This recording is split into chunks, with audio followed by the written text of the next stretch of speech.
Okay, I'd like to discuss using negative numbers today, essentially in the EQ, where there's no positive boosts going on whatsoever, and essentially importing this to multi-EQX here. And what benefits this gives, I'm not truly aware of.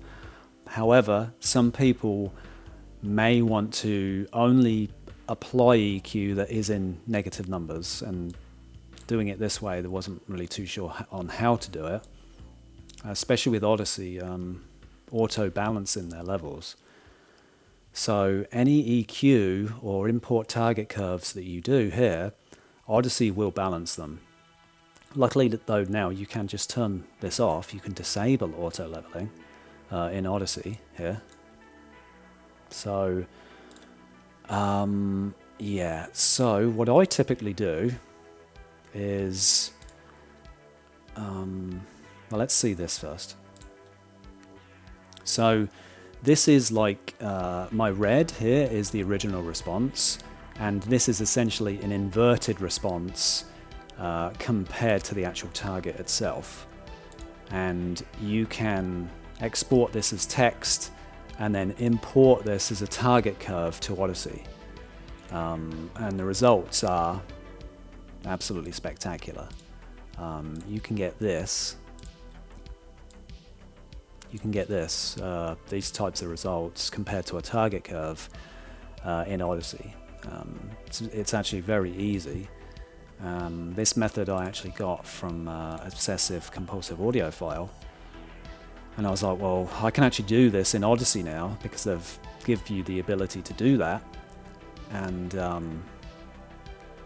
yeah, he has tons and tons of incredible videos on doing, you know, stuff like this and tricks in REW to get better sound, essentially.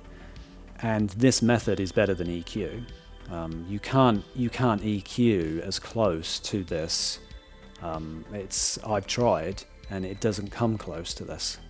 So this is for me the only way I would want to do this, and like essentially EQ my speakers with an inverted target curve.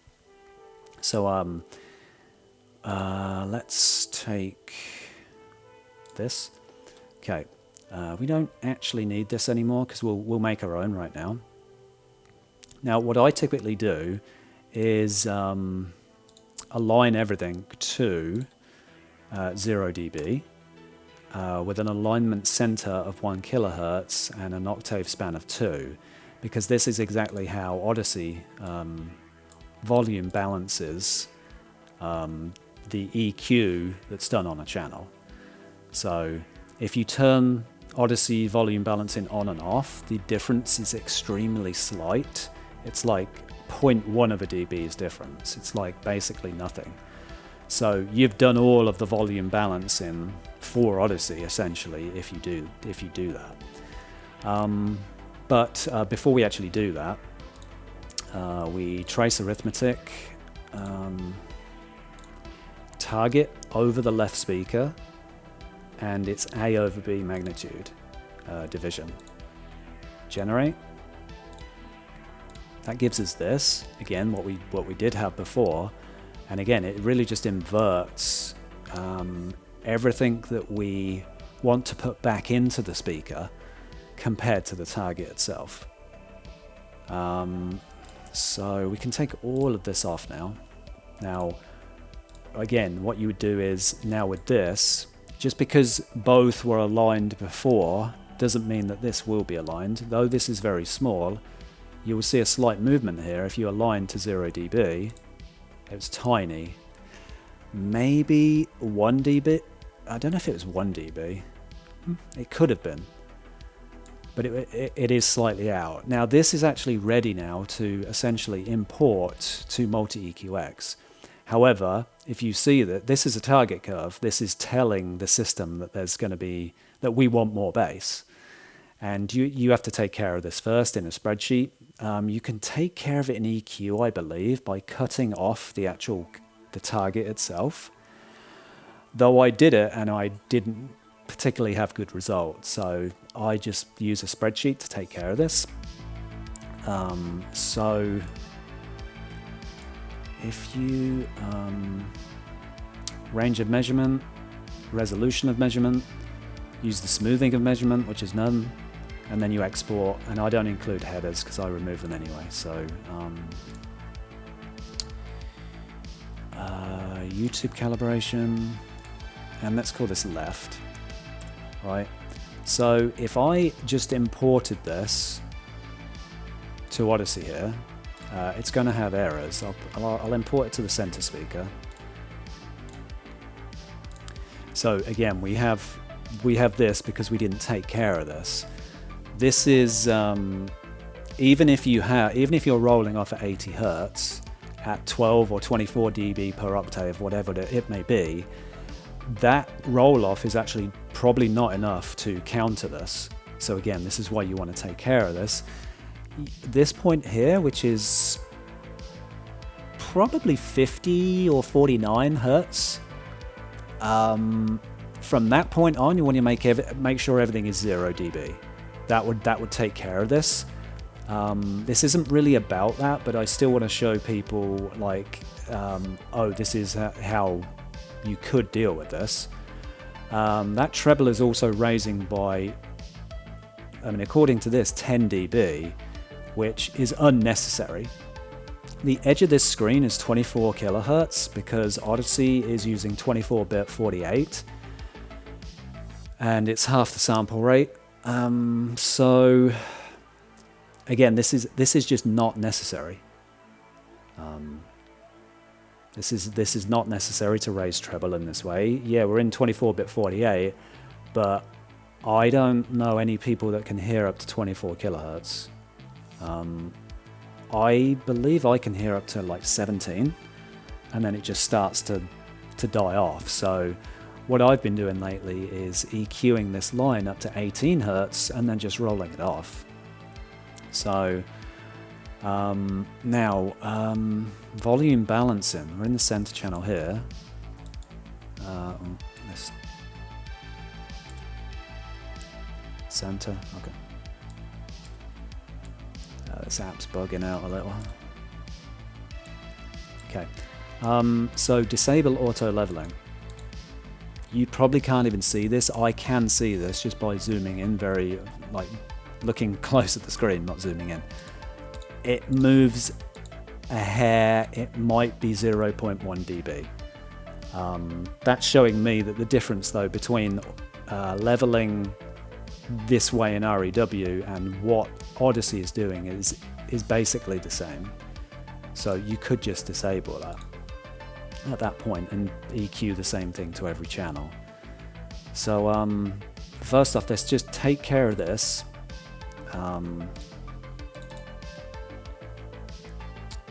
So when do we start seeing negative numbers is really all I want to see here. So where was that? 4936. All right, so grab all of these.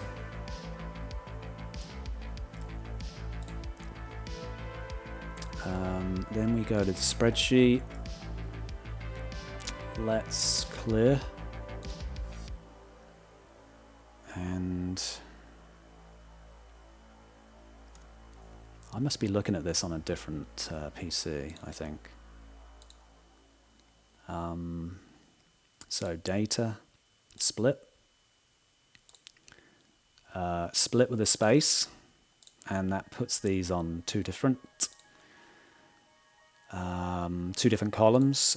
We need to fix a few things here. These are custom number formats with 6 zeros, and it just makes sure all the zeros show. So if I set this to 0.000, which it's 3 digits long, it essentially truncates all of the zeros, but you can get them to show by doing custom number format, which is 3 digits long, and now all of this shows. So if you click on the 0 here, then click on the entire column, Control Enter makes sure all of this is put in. So grab Control left click this, and then Control C, which copies the whole thing, at least on a Windows PC. Paste this in. Now all of these numbers are actually negative, so you can just save this. Let's remove this, import a new target curve. We'll put it into the center again because it's easier to see here.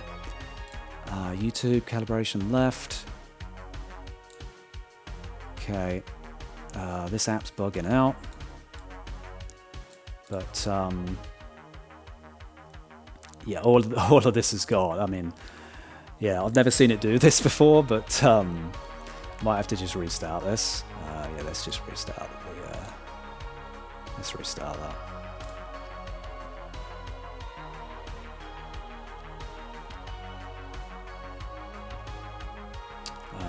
Create new, connect. I'm just connecting to the sample AVR, which is really just to test things. Let's remove these. We don't want these. Import, center, left. Okay, there we go. We have this back as it's supposed to be displayed. So yeah, we've taken care of this base. It's at 0 dB. It doesn't actually affect the average volume either. So, and it's because Audyssey is volume balancing from 1 kilohertz down to, this is probably around 200 around here. It's to around here, and then up to, I mean, you can say 5K, but it's around 4. So it's volume balancing here. Anything outside of that is really not being volume balanced in that way. It's just making sure this is correct, because if this is correct, the rest of it should also be right. So yeah, that's really how Audyssey is balancing its whole frequency response. And yes, look, these are positive numbers. This is the 0 dB line right here. And this is a positive gain here. These are positive. The mid-range is actually quite good from that perspective. But the treble, look, this just rises like by 10 dB. Chances are I'm going to cut that off anyway. So let's we can deal with this treble as well, a very similar way to this, but it's not really necessary. I guess I could do it really fast.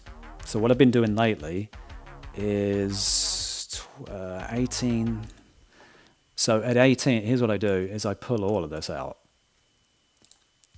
At 18 kilohertz is about as far up as I want to go.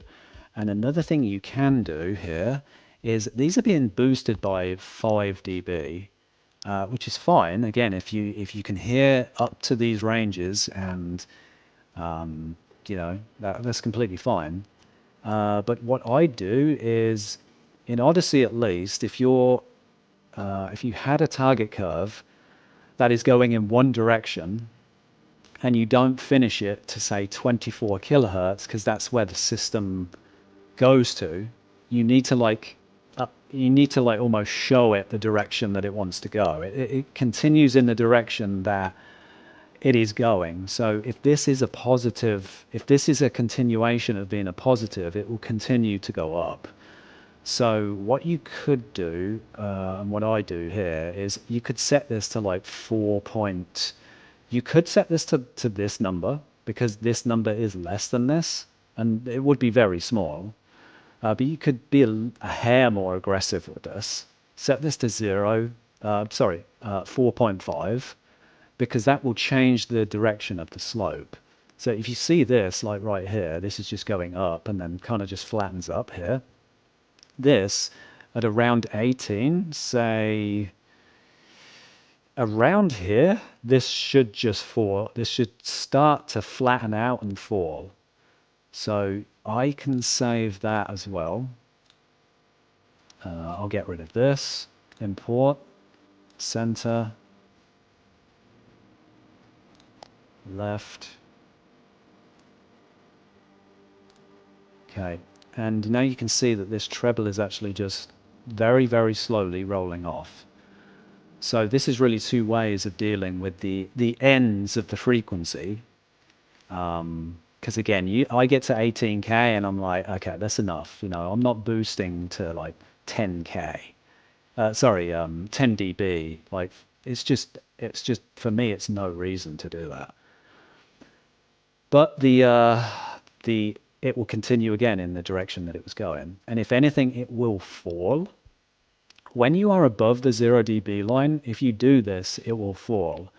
However, if you're in the negative, if you make a negative EQ, which we're about to do, in the same way that we did here, this would be, all of this would be under this point. And even if you are rolling off treble, like in the way I just did, it doesn't continue to fall. And the reason it doesn't is because the frequency curve here is below. It won't, from what I'm seeing, it doesn't raise them to go back to 0 dB. It will just flatline them. So what we can do here is what we do now then. If you wanted to EQ this, or this is the target curve, but I'm just calling it EQ. If you wanted to do the same thing, but you only now want to use negative numbers, so, or negative EQ. So let's find out where the highest point actually is. I'm not going to EQ this, so I'd go up to 18, which is there. So 18 is 5.9 dB. Okay. Now, is there any other high points? It'd be this one. That's 8. So this is actually the highest point. Yeah, that's the highest point right there. So what you can do, there's two ways now of actually dealing with this to get it down by 8 dB, is you go measurement actions and you put the SPL offset now to -8. You can do that. Or you can just do the same thing as you did before, SPL align, but instead of SPL aligning to 0 dB, you would align to -8. Same thing. So you've now gone down by -8. And if you go over this now, it just gets to 0 dB right there, which is what we wanted. And all of this now is negative. Look, this is the 0 dB line. And again, how Audyssey will see this as EQ, this is all under, these are all negative values compared to the 0 dB line. I would again want to EQ up to about 18, and look, 18 here is below 0 dB, so we're fine. So the whole thing here would be under. So what you do here is same thing. And that's all good. Left. Negative version. I'm just going to call it that. And now let's have a look at this. I want to see both though, because I want to know on this one where I made that flat. The flat base at 0 dB, and I didn't want to boost anymore. 4936? Yeah. 4936. Okay, so I want to do the same here, but we're down by 8 dB. 4936. Right here. This would be -8 dB now, the whole thing. So relative to each other, they're exactly the same, but one is -8 dB less. That's all this is going to be.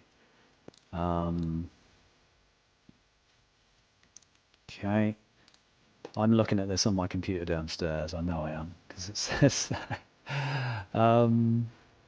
So data, and it keeps bugging out like that.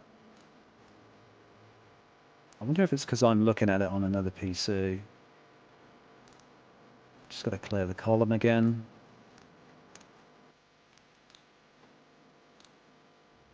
Okay, data. Probably being too quick there, or something, I don't know.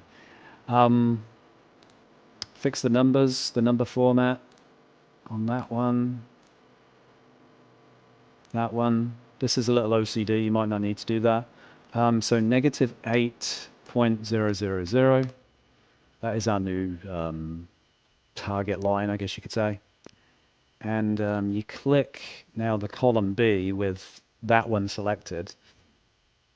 Control enter again, and now everything becomes 8 dB or negative 8 dB. Control left click and then copy this. We are on the negative version. Paste that in. And now our new section here, instead of being 0 dB, is this. So now everything here is a negative number. All of this is all now negative numbers. Again, if negative EQ is cleaner, it could be something to think about, right? Now let's take care of this treble.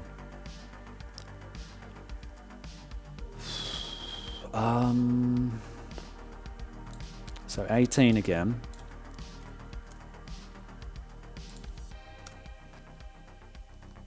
Okay, I want less, so it's more. Right. So you could just do that, right?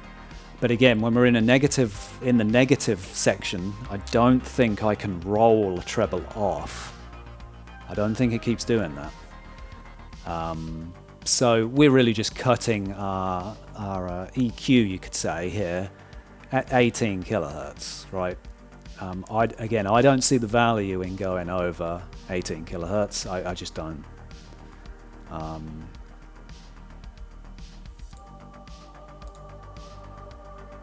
You can, you can do anything you like, but once I see my speakers just giving up the ghost here. They're done, right? They're losing performance here, and it's just not worth. It's just not worth putting more on to a receiver or a processor to try and get that. I just don't think there is. I think this is completely fine. So this has been taken care of now. We could put this on another channel just so we can see this in a different way compared to the other one. Left surround.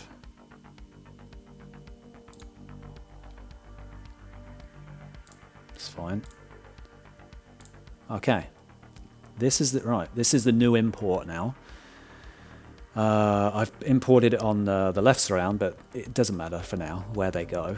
This is just really to illustrate what is actually happening. So as you can see, this one, the 0 dB line is here, and we're using boosting. There's boosting, a lot of boosting going on. Relatively speaking, though, it's not bad. Right, it really isn't. We have not reached 10 dB of positive numbers here. I would not say this is bad or anything like that. When you listen to it EQ'd in this way, it sounds good. Does a negative version sound better? I'm not 100% sure yet, but it is something I am in the process of kind of just trying out. Are there any differences or anything like that? Does it sound cleaner? A lot of people have said, like with subwoofer EQ, it's cleaner to do it this way. Is it the same in a full frequency response like this? So actually, it is starting to roll off there a little. So to me, that's completely fine. Again, this treble area is taken care of. The bass is taken care of relative to its level. Is also taken care of at 8 dB here. So again, nothing here is being boosted whatsoever. So issues. Let's look at the issues. So this wouldn't change anyway with override warning here for the auto leveling system. Yeah, this is another thing as well. EQ headroom. Again, it's like how much headroom, digital headroom, do you actually have? That is something to think about. So, yeah, don't show that again. But there's the difference between these two is basically 0. It's hardly moving. I hope you can see this one. It's just hardly, it's like 0.1 dB or something like that. It's like nothing. So now this one, as you can see here, again, this is the 0 dB line, right? So what Audyssey has done is it's taken my negative EQ here that I've put in, and it has balanced it in exactly the same way this one is. The EQ curve is the same. It's exactly the same. There's absolutely no difference between this one and that one. When you use, say, negative numbers in this way, if auto leveling is turned on, there will be zero difference in the sound. I am kind of thinking though, if one channel needed to be boosted by +8, where is it getting that digital headroom from? It has to be on the receiver somewhere. Is there any clipping doing it that way that could happen? I'm not honestly sure. So if you're using balancing, then you want this to actually be as close to the 0 dB line as possible, so Audyssey doesn't really go out of its way to boost something by a certain amount, because +8 will be required here to get back to normal, and this is essentially what it has done here. So you can disable, again, auto leveling here by checking this. You disable this. Now what does it do? It truly brings down the level to what the EQ level is.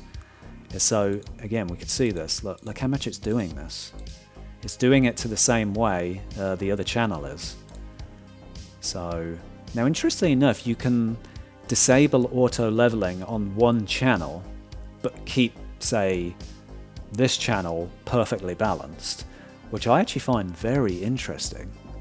I'm not sure, I haven't really thought about using, say, balancing on one of the channels versus, say, another. I haven't really thought about that. In any case, now we get true numbers. What we put in is what we get out, and we are no longer boosting anything. My kind of thought, though, on this is, relative to itself, it won't be any difference, because yes, I'm using negative numbers, but relative to itself, it's the same as this one, except on the receiver now, instead of me listening at -10, I have to listen at -2. Yeah, -2. So yeah, it is just things to think about. And again, this is like, welcome to my world, unfortunately. It's I like to test, I like to test this type of stuff. There's probably no difference in sound between these. I guess I'll say that lightly, because I don't truly know. I've done one EQ this way, but I actually let Audyssey balance it.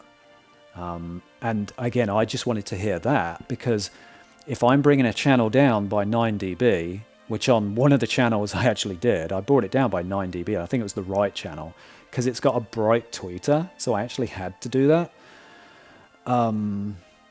But I kept the auto leveling on. And here's something to think about. Movies today are mixed at a different level, unless you're Christopher Nolan. Movies today are mixed at a different level. Most of the time it is -20 dBFS or -30 dBFS. It's more than likely -30 dBFS. Then they measure 85 dB in their room. This is again for movie theatre mixing, doing it that way. Home mixing is more like, yes, it can be 30 dBFS, but more than likely we're going to probably mix either 75 dB or 80, around there is okay volume for home mixing. But I'm always thinking about like digital headroom, so that is one thing to consider. Is old movies, for instance, old movies are not mixed at -30 dBFS. They're just not. They're not that quiet. My -10 volume on my receiver is based on older movies. That's about the volume that I like to listen to movies at. But when you get into new movies, they're so low. Like, I'm trying to think the lowest one that I've actually listened to. One this year I've had to put +2, which is 2 dB above reference to get the normal volume back. So that's the thing. It is very relative to, you know, the volumes of the movies and things like that. But here's something to think about as well. I think maximum volume on my Denon receiver is +7. It might be +8.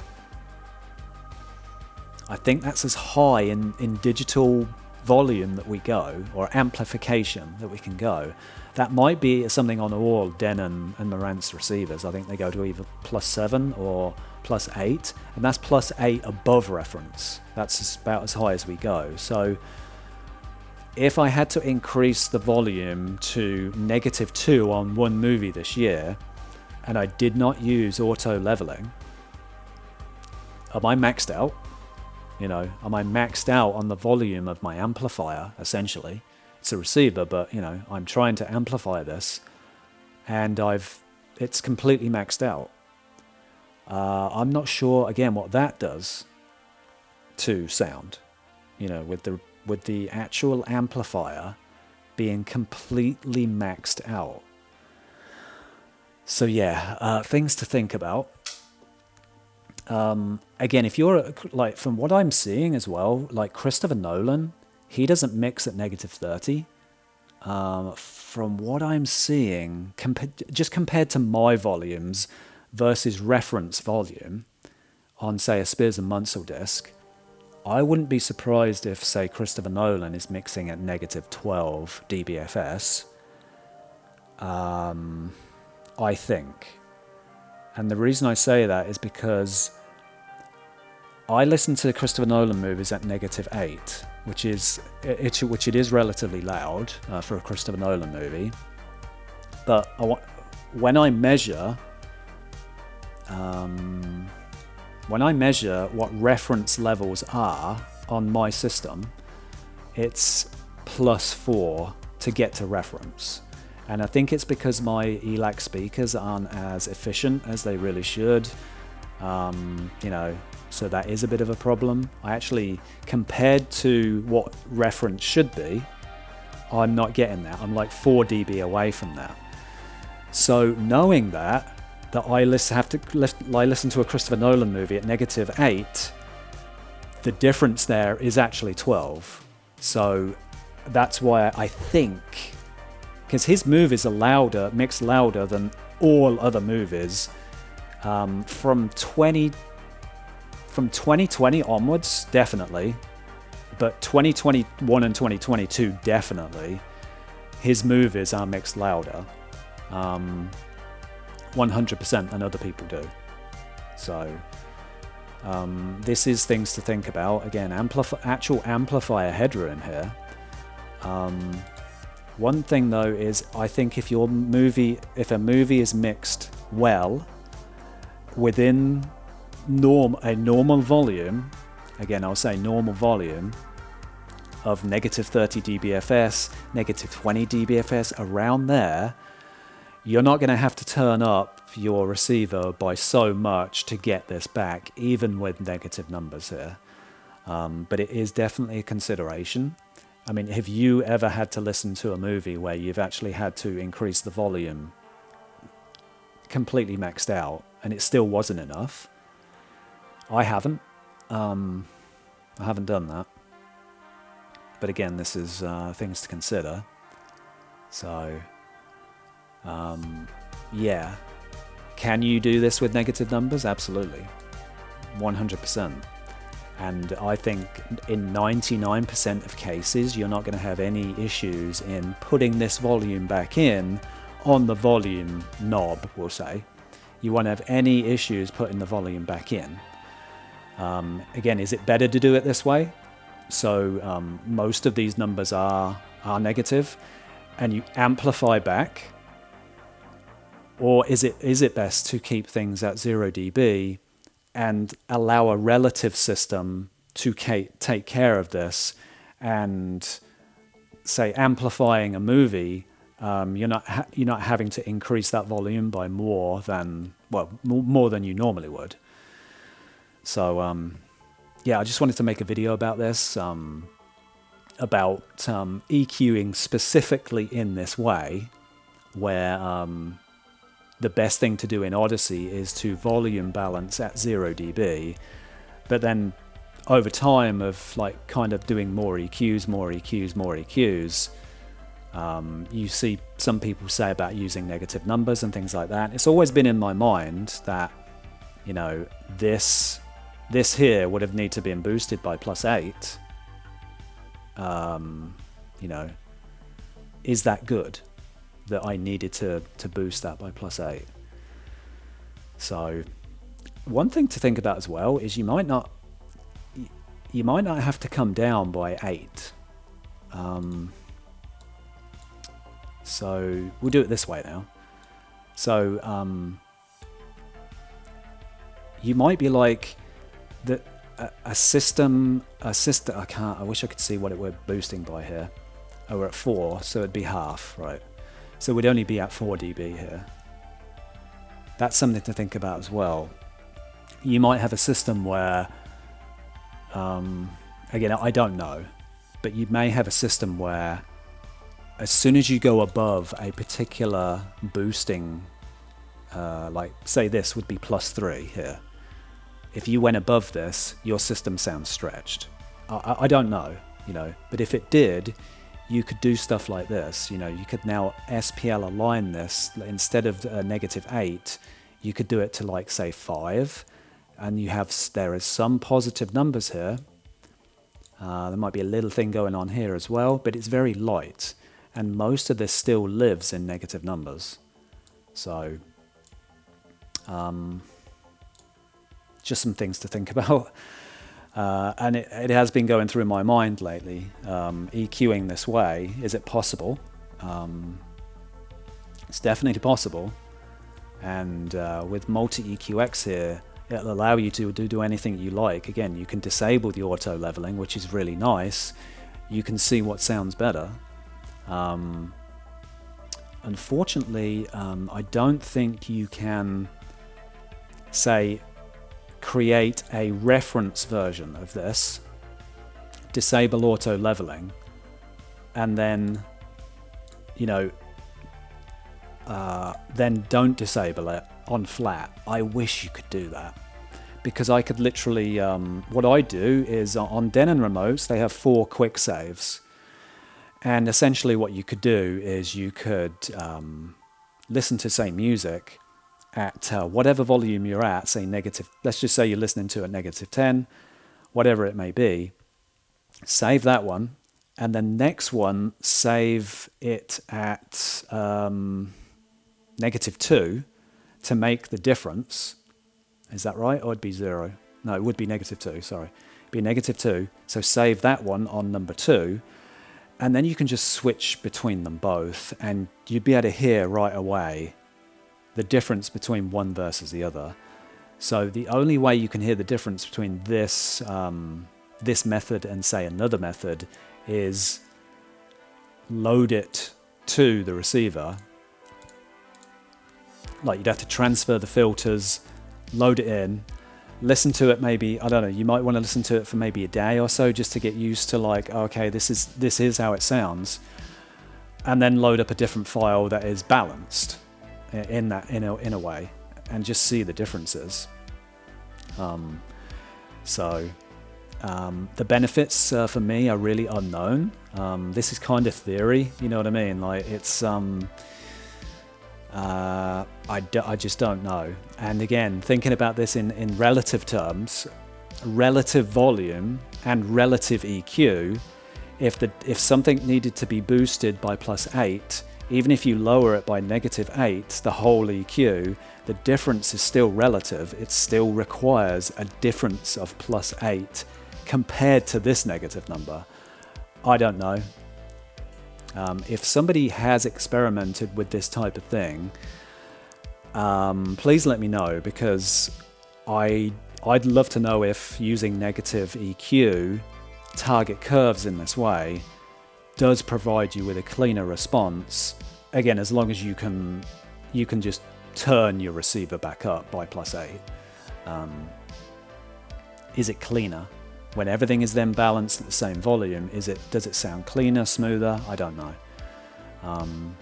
But I will definitely be experimenting with this over the next few weeks. But with that said, I'm getting, I think Oppenheimer comes out on 4K Ultra HD in a few weeks. Or well, by the time this video goes up, for me, it'd probably been in a week. So I need to make sure my system is in full working order and it sounds as good as it possibly can. I EQ'd my sub last week. I was having issues with my sub, and every time I turned the subs back on and I measured again, the EQ, something in the EQ was wrong. And I'm like, what is going on here? It's like the timing difference between one sub and the left sub was wrong. Well, I actually didn't think to even look at this.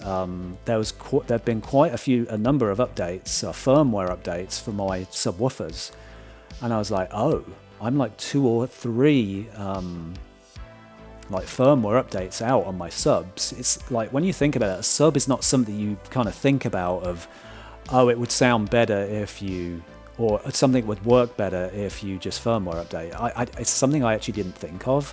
Whereas if there's a firmware update for my TV, my Panasonic UB9000 or my receiver, I know instantly.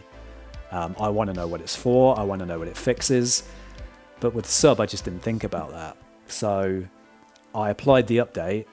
No more issues. So when the subs turn on, the timing between them or something that was going on before, that's fixed. So I EQ'd my subs again last week. Then a day after or so, I remeasured it in the mic in the same position, and it fixed it all. So, but yeah, for Christopher Nolan, for Oppenheimer, I'm making sure my system is set up absolutely perfect.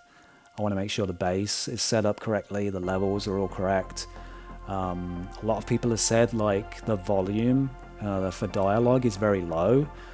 So I want to make sure my system is EQ'd perfectly.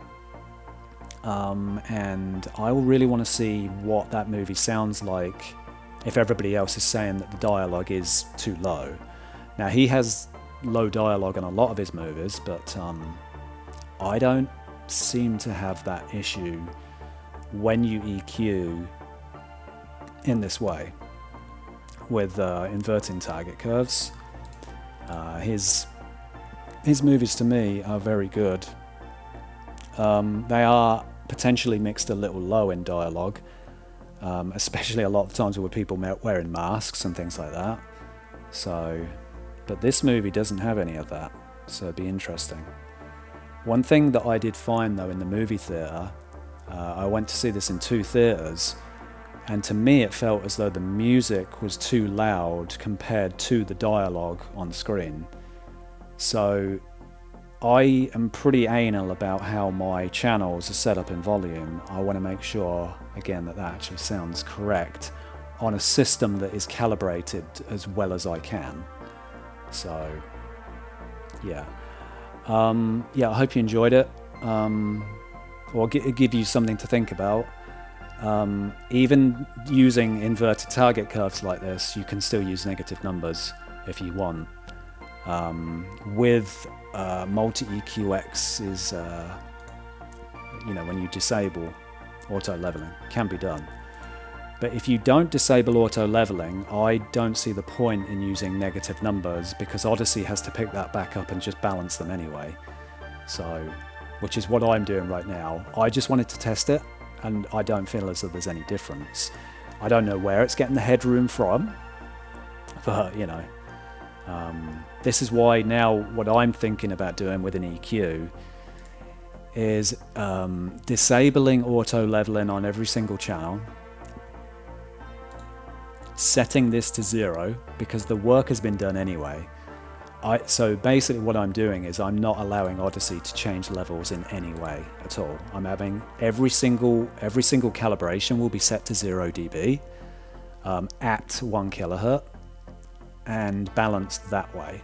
Now, if you've got to make changes on channel trims to get your levels right, that's just part of the game. The rears may need to be increased by a certain amount, which you like. Because sometimes for me, surround sound is kind of like personal taste.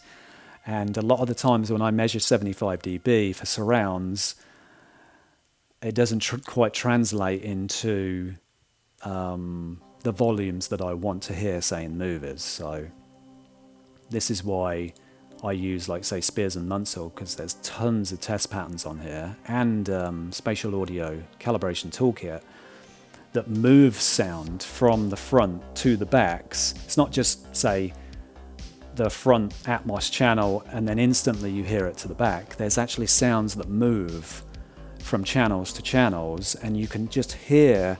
You can close your eyes, you can do anything you want, but you can hear the differences in volume as they move through the back. And I found that I need about +4 to +5 difference between the fronts and the backs when I measure in with no cushions up or nothing.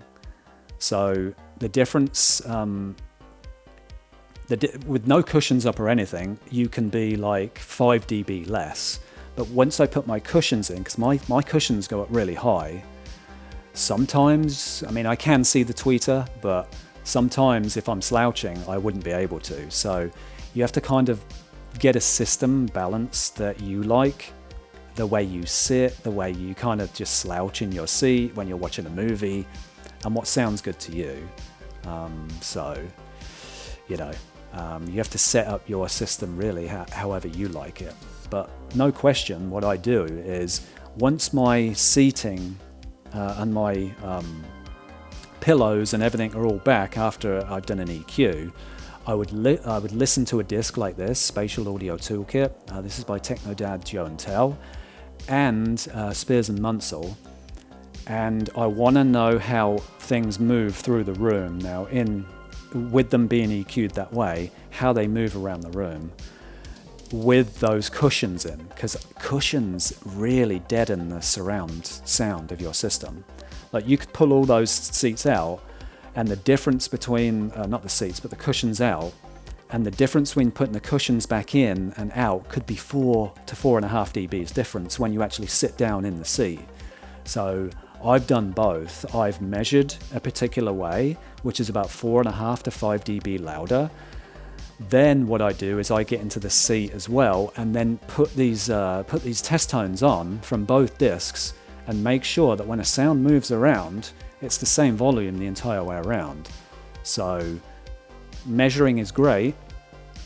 It's absolutely imperative to measure at 75 dB, but your ears have to hear that volume as well. If you hear the volume go down in volume, it's down, it's down, it's down, and then it increases in volume at the front, you have to fix all this. So yeah, these discs are great. I think they both came out this year. Spatial Audio Toolkit came out potentially last year, but these discs are both new, and they're really game changers. They really are, because it finally showed me what my cushions are doing to my sound. I was always guessing. I'm like, shall I put +3, +4? Does that actually sound better? Because you couldn't really measure with the cushion there. You just couldn't measure 75 dB really where the cushion is. And I was always trying to, for 2 years or so, I was trying to come up with solutions to this. But these discs now fix that.